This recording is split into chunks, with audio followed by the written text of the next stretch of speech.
ನಮಸ್ಕಾರ, welcome to coverage study circle for competitive examination. ನಮಗೆ ಗೊತ್ತಿರೋ ಹಾಗೆ ಸ್ಯಾಡಿಂದು ಪ್ರಿಲಿಮ್ಸ್ ಮುಗಿದಿದೆ. ಸ್ಯಾಡಿಗೆ ಕೂಡ ನಾವು ಪ್ರಿಲಿಮ್ಸ್ ಕ್ರ್ಯಾಶ್ ಕೋರ್ಸ್ ಮಾಡಿದ್ವಿ. So we are very happy. ಭಾಳಷ್ಟು ಜನ ಸ್ಟೂಡೆಂಟ್ಸ್ಗಳು ಸರ್ ಡೆಫಿನೆಟ್ಲಿ ಕ್ಲಿಯರ್ ಆಗುತ್ತೆ, ಸೊ ಹಾಗಾಗಿ ಮೇನ್ಸಿಂದು ಪ್ರೋಗ್ರಾಮ್ ಸ್ಟಾರ್ಟ್ ಮಾಡಿ ಅಂತ ಭಾಳಷ್ಟು ಜನ ಹೇಳ್ತಿದ್ದಾರೆ. We are also very eager and I am very excited.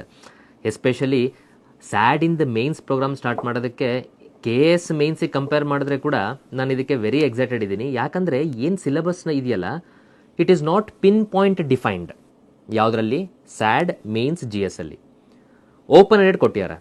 Previous 2 ವರ್ಷದ ಕ್ವಶನ್ ಪೇಪರ್ನ ನಾವು ಅನಲೈಸ್ ಮಾಡಿದ್ದೇ ಆದಲ್ಲಿ ಸರಿಯಾಗಿ ನೀವು ಈ ವರ್ಷ ಯಾವ ಕ್ವಶನ್ಸು ಯಾವ ಏರಿಯಾಸಲ್ಲಿ ಬರ್ಬೋದು ಅಂತ ತುಂಬ ಈಸಿಯಾಗಿ ಗೆಸ್ ಮಾಡ್ಬೋದು. ಹಾಗಾಗಿ ನನ್ನ ಇನ್ಸ್ಟಿಟ್ಯೂಟ್ ಪರವಾಗಲಿ ಅಥವಾ ನಾನಾಗಲಿ ಸೆಲ್ಫ್ ಬಿಲ್ಡಪ್ ಮಾಡ್ಕೊಳಕ್ಕೆ ಇದು ಒಳ್ಳೆ ಗ್ರೌಂಡು. ಯಾಕಂದರೆ ನಾವು ಏನು ಟೆಸ್ಟ್ ಸೀರೀಸಲ್ಲಿ ಹೇಳ್ತೀವಿ ಅಂದಾಜು ಕ್ವಶನ್ಸ್ಗಳು ಅದರ ಅರೌಂಡೇ ನಮಗೆ ಬರುತ್ತೆ. ಸೊ ಹಾಗಾಗಿ I am very happy and excited ನಾನು ಈ ಕೋರ್ಸನ್ನು ಲಾಂಚ್ ಮಾಡೋದಕ್ಕೆ. ದೆನ್ ಈಗ ಸ್ಯಾಡ್ ಮೇನ್ಸ್ ಅಂತ ಅಂದಾಗ ಆಬ್ವಿಯಸ್ಲಿ ನನಗೆ ಸ್ಟಾರ್ಟಿಂಗ್ ನಿಮಗೆ ಒಂದು ₹2 ಬಿಟ್ಟು ಅಡ್ವೈಸ್ ಕೊಡ್ತೀನಿ. ಅದೇನು ಅಂತಂದ್ಬಿಟ್ಟು ನೋಡಿ ಸ್ಯಾಡಲ್ಲಿ ನಮಗೆ ಮೇನ್ಸ್ ಅಂತಂದ್ಬಿಟ್ಟು ನಾವು ನೋಡಿದಾಗ obviously we have subject papers. ನೀವೇನು ಓದಿರ್ತೀರಾ ನಿಮ್ಮ ಡಿಗ್ರಿನಲ್ಲಿ ಅದಿರ್ಬೋದು, ಜೊತೆಗೆ GS ಪೇಪರ್. ನಿಮಗೆ ಗೊತ್ತಿದೆ, ಆಬ್ವಿಯಸ್ಲಿ ನೀವಿಲ್ಲಿ ಎಷ್ಟೇ ತಿಪ್ಪರ್ಲಾಗ ಹಾಕಿದ್ರು ಸಬ್ಜೆಕ್ಟ್ ಪೇಪರಲ್ಲಿ ನಿಮಗೆ ಮತ್ತು ಇನ್ನೊಬ್ಬ ವ್ಯಕ್ತಿಗೆ ಅಜಗಜಾಂತರ ವ್ಯತ್ಯಾಸಗಳನ್ನು ತರೋದಕ್ಕೆ ಸಾಧ್ಯ ಇಲ್ಲ. ಇದು ಪ್ರೀವಿಯಸ್ ಇಯರ್ ಟಾಪರ್ಸ್ ಮಾರ್ಕ್ಸ್ ನೋಡಿದ್ರೂ ಗೊತ್ತಾಗುತ್ತೆ. ಓಕೆ, ಸೊ ಹಂಗಾಗಿ ಈಗ ಲಾಸತಿ ಸ್ಯಾಡಲ್ಲಿ ನಮ್ಮ ಇನ್ಸ್ಟಿಟ್ಯೂಟಿಂದನೂ ಟಾಪರ್ಸ್ಗಳಾಗಿದ್ದಾರೆ. ಓಕೆ, ನಾನು ಅವ್ರ ಜೊತೆ ಚರ್ಚೆ ಮಾಡಿದ್ದೀನಿ. ಅವ್ರದ್ದು ಹೋದ ವರ್ಷ ಅದರೋದ ವರ್ಷ ರಿಸಲ್ಟ್ ಬಂದಾಗ ನಮ್ಮ ಪ್ರಶಾಂತ್ ಇರಲಿ, ಅವರು ಕೂಡ ಸ್ಯಾಡ್ ಎಕ್ಸಾಮ್ ಕ್ಲಿಯರ್ ಮಾಡಿದ್ರು. ಪ್ರೀತಿ ಪಠಾನ್ ಇರಲಿ, ಅವರು ಸ್ಯಾಡ್ ಎಕ್ಸಾಮ್ಸನ್ನು ಕ್ಲಿಯರ್ ಮಾಡಿದ್ರು. ಸೊ ಆವಾಗ 2 ವರ್ಷ ನಾನು ಮುಂಚೆ ಎಲ್ಲ ಚರ್ಚೆ ಮಾಡಿದಾಗ we could easily find it out ಯಾರು ಸ್ಯಾಡ್ ಎಕ್ಸಾಮ್ಸ್ ಬರಿತಾ ಇದ್ದಾರೆ. This is A subject specific examination. ಹಂಗಾಗಿ ಈಗ ಏನು ನಾವು KS ನೋಡ್ತೀವಲ್ಲ, ಗುಂಡಾಗುತ್ತಿಗೆ ಎಲ್ಲ ಹುಡುಗರು ಬಂದು ಬರೀತಾರಲ್ಲ, ಹಂಗಿದೇನು ಬರೆಯೋದಕ್ಕಾಗಲ್ಲ. You need little technical competence. ಆದರೆ ಆ ಟೆಕ್ನಿಕಲ್ ಕಾಂಪಿಟೆನ್ಸ್ ಎಲ್ಲರಿಗೂ ಸಮನಾಗಿ ಇರೋದ್ರಿಂದ ಅಲ್ಲಿ ನೀವು ಜಾಸ್ತಿ ಎಡ್ಜನ್ನ ತೊಗೊಳಕ್ಕಾಗಲ್ಲ. Okay, this is an established fact. ಹಾಗಾದರೆ GS ಇದೆಯಲ್ಲ, ಈ GS ಯಾರಾದರೂ ಸ್ಟಾರ್ಟಿಂಗೇ ನೋಡಿದ್ರೆ GSನ್ನು ಏನಪ್ಪ ಇದು ಇಷ್ಟು ಸಿಲೆಬಸ್ಸು, ಯಾಕಂದರೆ ಸ್ಯಾಡ್ ಸಿಲೆಬಸ್ಸಲ್ಲೇ ಕೊಟ್ಟಿದ್ದಾರೆ Indian economy, Indian geography. Indian geography ಅಂದರೆ ಏನು? ಜೋಗ್ರಫಿ ಅಂತ ನಾವು ಲೆಕ್ಕ ಹಿಡಿದ್ರೆ ಜೋಗ್ರಫಿನಲ್ಲಿ ಆಬ್ವಿಯಸ್ಲಿ ನಮಗೆ ವರ್ಲ್ಡ್ ಜೋಗ್ರಫಿ ಅಂತ ನೀವು ಎತ್ಕೊಂಡಾಗ ಜಿಯೋಮಾರ್ಫಾಲಜಿ, ಕ್ಲೈಮೇಟಾಲಜಿ, ಓಷನೋಗ್ರಫಿ, ಆಮೇಲೆ ಇಂಡಿಯನ್ ಜೋಗ್ರಫಿ, ಆಮೇಲೆ ಕರ್ನಾಟಕ ಜೋಗ್ರಫಿ. ಹೇಳಿರೋದೇನು ಸಿಲೆಬಸ್ಸಲ್ಲಿ? ಜೋಗ್ರಫಿ. ಹೌದಾ? ಅದೇ ನೀವು ಪ್ರೀವಿಯಸ್ ಇಯರ್ ಸ್ಯಾಡ್ ಮೇನ್ಸಿಂದು ಕ್ವಶನ್ ಪೇಪರ್ ತೆಗೆದ್ರೆ ಕ್ಲೈಮೇಟ್ ರಿಲೇಟೆಡ್ ಟಾಪಿಕ್ ಬಂದಿದೆ. ಅಫ್ಕೋರ್ಸ್ ನೀವು ಕ್ಲೈಮೇಟಾಲಜಿ ಅನ್ಬೋದು, but we place it under ecology and environment. Pollution ಆಗಲಿ, ಕ್ಲೈಮೇಟ್ ಆಗಲಿ, ಕ್ಲೈಮೇಟ್ ಡೀಲ್ ಆಗಲಿ, ಅರ್ಥ ಆಗ್ತಿದೆಯಾ? ಹಾಗಾಗಿ ಮೈ ಡಿಯರ್ ಫ್ರೆಂಡ್ಸ್, ಸ್ಯಾಡ್ ಸಿಲೆಬಸ್ಸು 3 ಲೈನಲ್ಲಿ ಕೊಟ್ಟಿದ್ರು ಕೂಡ ಅಷ್ಟು ಕಮ್ಮಿ ಇಲ್ಲ. ಸರಿಯಾಗಿ ಯಾರಾದರೂ ಜ್ಞಾನ ಇರೋಂಥವ್ರು ಸ್ಯಾಡ್ ಮೇನ್ಸ್ ನೋಡಿದಾಗ ಅಯ್ಯೋ ಇಷ್ಟೊಂದು ಸಿಲೆಬಸ್ ಇದೆಯಾ, ಹೆಂಗೆ ಗುರು ಅಂತಂದ್ಬಿಟ್ಟು ಒಂದು ಪ್ರಶ್ನೆ ಬಂದೇ ಬರುತ್ತೆ. ನಾನು ಹೇಳೋಂಥದ್ದು GSಗೆ ಎದುರ್ಕೊಳೋಂಥ ಅವಶ್ಯಕತೆ ಇಲ್ಲ. There is readymade study materials. ನಾನು ನಿಮಗೆ ಮೇನ್ಸ್ ನೋಟ್ಸನ್ನು ಪ್ರೊವೈಡ್ ಮಾಡ್ತೀನಿ. ಅದ್ರ ಜೊತೆಗೆ ಪ್ರೀವಿಯಸ್ ಕ್ವಶನ್ ಪೇಪರ್ಸ್ ಅನಲೈಸ್ ಮಾಡ್ತಾ ಯಾವ್ಯಾವ ಏರಿಯಾಸ್ ಮೇಲೆ ಫೋಕಸ್ ಮಾಡಬೇಕಂತಲೂ ನಾನು ಈ ವಿಡಿಯೋದಲ್ಲಿ ನಿಮಗೆ ಹೇಳ್ತೀನಿ. ಜೊತೆಗೆ ಮೇನ್ಸ್ ಟೆಸ್ಟ್ ಸೀರೀಸ್ ಕೂಡ ನಾನು ಪ್ರೊವೈಡ್ ಮಾಡ್ತೀನಿ. ಹೆಂಗೆ ನೀವು ಮೇನ್ಸ್ ನೋಟ್ಸನ್ನು ತೊಗೊಬೇಕು, ಟೆಸ್ಟ್ ಸೀರೀಸ್ನ ಹೆಂಗೆ ಬರೀಬೇಕು, ಎಲ್ಲ ಅಪ್ಲೋಡ್ ಮಾಡಬೇಕು, ಇವ್ಯಾಲ್ಯೂಯೇಷನ್ ಹೆಂಗೆ ಮಾಡಿಸ್ಕೊಬೇಕು ಅನ್ನೋದೆಲ್ಲ ನಾನು ಕೂಲಂಕುಷವಾಗಿ ಈ ವಿಡಿಯೋದಲ್ಲಿ ಹೇಳ್ತೀನಿ. ನಾನು ಹೇಳೋವಂಥದ್ದು, ನೀವು ಈ GS ಅಲ್ಲಿ ಗೆದ್ದಿದ್ದೇ ಆದಲ್ಲಿ, GS ಅಲ್ಲಿ ನೀವು ಗೆದ್ದರೆ ಇಡೀ ಸ್ಯಾಡ್ ಗೆದ್ದಂಗೆ ನೀವು. ಯಾಕಂದರೆ ಏನು GS3 GS4 ನೋಡ್ತಿದ್ದೀವಲ್ಲ 300 ಮಾರ್ಕ್ಸಿಗೆ, it is very low hanging. ಆರಾಮ್ಸೆ ಒಂಚೂರು ರೈಟಿಂಗ್ ಟೆಕ್ನಿಕ್ ನೀವು ತಿಳ್ಕೊಂಬಿಟ್ರೆ ಬೇರೆ ಎಲ್ಲ ಆಸ್ಪಿರೆಂಟ್ಸ್ಗಿಂತ ಎಡ್ಜ್ ತೊಗೊಂಡ್ಬಿಡ್ಬೋದು. ಆ್ಯಂಡ್ ಬೇರೆ ಇನ್ಸ್ಟಿಟ್ಯೂಟ್ಗಳು ಟೆಸ್ಟ್ ಸೀರೀಸ್ಗಳು ನಡೆಸಿದ್ದಾರೆ. ಓಕೆ, ನಿಮಗೂ ಕೂಡ ಗೊತ್ತಿದೆ ಟೆಸ್ಟ್ ಸೀರೀಸ್ಗಳು ಹೆಂಗೆ ನಡೆಯುತ್ತೆ, ಇವ್ಯಾಲ್ಯೂಯೇಷನ್ ಹೆಂಗೆ ನಡೆಯುತ್ತೆ. ಯಾಕಂದರೆ ನಾನು ಸ್ವತಃ ನನ್ನ ಟೈಮ್ನಲ್ಲಿ ನಾನು ಕಣ್ಣಾರೆ ನೋಡಿರೋಂಥದ್ದು ಇವ್ಯಾಲ್ಯೂಯೇಷನ್ಗಳು ಹೆಂಗೆ ಮಾಡ್ತಾರೆ ಅಂತ. ಓಕೆ, ಅತ್ಲಾಗಿ ನಾನು ನೋಡಿದ್ದೀನಿ ಒಂದು ಇನ್ಸ್ಟಿಟ್ಯೂಟು, ಲಿಟ್ರಲಿ ಕಣ್ಣಲ್ಲಿ ಆ ಕಡೆ ಕೂತಿರ್ತಾನೆ, ಆ ಕಡೆ ಇರೋನೊಬ್ಬ ಕುತ್ಕೊಂಡು ಆ ಪೇಪರಿಗೆ ಉಲ್ಟಾ ಮುಖದಲ್ಲಿ ಹಿಂಗೆ ಹಚ್ಕೊಂಡು ಹಿಂಗೆ ತೆಗಿತಾ ಹೋಗ್ತಾನೆ. ಈ ಕಡೆ ಟಿಕ್ ಮಾರ್ಕ್ ಮಾಡ್ತಾ ಹೋಗ್ತಾನೆ. ಮುಂದೋಗುತ್ತೆ ಇನ್ನೊಬ್ಬನಿಗೆ, ಅವ್ನು ಜನರಲ್ ಕಮೆಂಟ್ಸ್ ಬರೀತಾನೆ, ನೀವು ಇನ್ನಷ್ಟು ಅಭ್ಯಾಸ ಮಾಡಬೇಕು, ಹ್ಯಾಂಡ್ ರೈಟಿಂಗ್ ಬರವಣಿಗೆಯಲ್ಲಿ ಸುಧಾರಿಸಬೇಕು, ಇನ್ನೊಂದಿಷ್ಟು ಮಾಹಿತಿಗಳನ್ನು ಕಲೆ ಹಾಕಿ. ಏನು ಗುರು ಇದು ಈ ಥರ ಓಪನ್ ಎಂಡೆಡ್? ಓಕೆ, ಸೊ ಹಾಗಾಗಿ we have a specific team. ನಮ್ಮ ಇನ್ನು ಟೆಲಿಗ್ರಾಮ್ ಚಾನಲಲ್ಲಿ ನೀವು 2 ವರ್ಷದ ಮುಂಚೆ ಹೋದ್ರೂ ಕೂಡ ನಾವು ಸ್ಯಾಡನ್ನು ಪೇಪರ್ನ ಹೆಂಗೆ ನಾವು ಇವ್ಯಾಲ್ಯೂಷನ್ ಮಾಡಿದ್ದೀವಿ, ಅನಾಲಿಸಿಸ್ ಮಾಡಿದ್ದೀವಿ, ನಿಮಗೆ ಅದು ಗೊತ್ತಿದೆ. ಈ ಸತಿ ಕೂಡ ನಾನು ಅನಲೈಸ್ ಮಾಡ್ತಾ ಈ ಸತಿ ಸ್ಟೂಡೆಂಟ್ಸ್ ಹೆಸರು ಅವರು ಇವರು ಅಂತ ಹೇಳಿಲ್ಲಂಗೆ ಆ ಆನ್ಸರ್ಗಳಲ್ಲಿ ಚೆನ್ನಾಗಿರೋ ಆನ್ಸರ್ಗಳನ್ನು ನಾನು ಪದೇ ವಿಡಿಯೋದಲ್ಲಿ ಬಂದು ಎಕ್ಸ್ಪ್ಲೇನ್ ಮಾಡ್ತೀನಿ, ಚೆನ್ನಾಗಿ ಇಲ್ಲದೇ ಇರೋದನ್ನು ಎಕ್ಸ್ಪ್ಲೇನ್ ಮಾಡ್ತೀನಿ. ಓಕೆ, ಸೊ ಹಾಗಾಗಿ ನಾನು ಈ ಕೂಲಂಕುಷವಾಗಿ ಏನು ಹೇಳಕ್ಕೆ ಹೊರಟಿದ್ದೀನಿ ಅಂದರೆ, it is the GS that is going to make or break. ನೀವು GS ಅಲ್ಲಿ ಸ್ಕೋರ್ ತೆಗಿಯೋಕ್ಕಾಗಲಿಲ್ಲ ಅಂತ ಅಂದರೆ ನಿಮ್ಮ ಕೈಯಲ್ಲಿ ಈ ಎಕ್ಸಾಮನ್ನ ಕ್ರ್ಯಾಕ್ ಮಾಡೋಕ್ಕಾಗಲ್ಲ. And GS is very low hanging, easy ಇದೆ. ಸಿಲೆಬಸ್ ದೊಡ್ಡದನ್ಸಿದ್ರೂ ಕೂಡ ಈಗ ನಾವು ಇದೇ ಫೀಲ್ಡಲ್ಲಿ 10 ವರ್ಷದಿಂದ ನಾವು ಬಿದ್ದು ನಾವು KS ಎಕ್ಸಾಮ್ಸ್ IAS ಎಕ್ಸಾಮ್ಸಿಗೆಲ್ಲ ಮಾಡೋದ್ರಿಂದ ಸ್ಯಾಡ್ ಎಕ್ಸಾಮಿಗೆ comparatively we can easily crack it off. Okay, yes. ಹಾಗಾದರೆ ನಾವು ಇಷ್ಟು ವಿಚಾರಗಳನ್ನು ಹೇಳ್ತಾ ಫಸ್ಟ್ GS 3ದು ಒಂಚೂರು ಅನಾಲಿಸಿಸ್ ನೋಡೋಣ, ಆಮೇಲೆ GS 4ಇಂದು ಒಂದು ಸ್ವಲ್ಪ ಅನಾಲಿಸಿಸ್ ನೋಡೋಣ. ಅದಾದಮೇಲೆ ನಮ್ಮ ಕಡೆಯಿಂದ ಮೆಟೀರಿಯಲ್ಸ್ ಯಾವಾಗ ಸಿಗುತ್ತೆ, ನಿಮಗೆ ಮೆಟೀರಿಯಲ್ಸ್ ಯಾವ ರೀತಿ ಇರುತ್ತೆ, ಯಾವಾಗ ಸಿಗುತ್ತೆ, ದೆನ್ ಅದಾದಮೇಲೆ ಟೆಸ್ಟ್ ಸೀರೀಸ್ ಯಾವಾಗಿದೆ, ಯಾವ ಡೇಟಿಂದ ಸ್ಟಾರ್ಟ್ ಆಗುತ್ತೆ, ಅಷ್ಟನ್ನು ನಾನು ನಿಮಗೆ ಕೂಲಂಕುಷವಾಗಿ ಮಾಹಿತಿ ಕೊಡ್ತೀನಿ.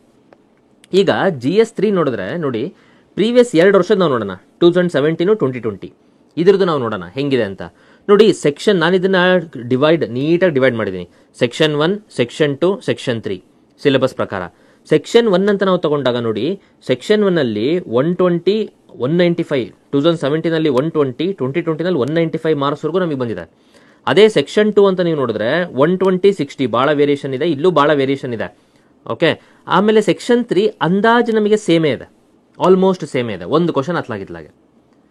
ಸೊ ಈಗ ನಾವು ಸೆಕ್ಷನ್ 1 ನೋಡಿದ್ರೆ ಮಾಡರ್ನ್ ಹಿಸ್ಟ್ರಿ ಆಫ್ ಇಂಡಿಯಾ ಇದೆಯಲ್ಲ, ಈ ಮಾಡರ್ನ್ ಹಿಸ್ಟ್ರಿ ಆಫ್ ಇಂಡಿಯಾ ನೋಡಿದಾಗ 2017ನಲ್ಲಿ ಬರೀ 15 ಮಾರ್ಕ್ಸ್ ಕೇಳಿದರೆ 2020ನಲ್ಲಿ 85 ಮಾರ್ಕ್ಸ್ ಬಂದಿದೆ. ಹಾಗಾಗಿ modern history of India neglect ಮಾಡೋಂಗಿಲ್ಲ. ಅರ್ಥ ಆಗ್ತಿದೆಯಾ?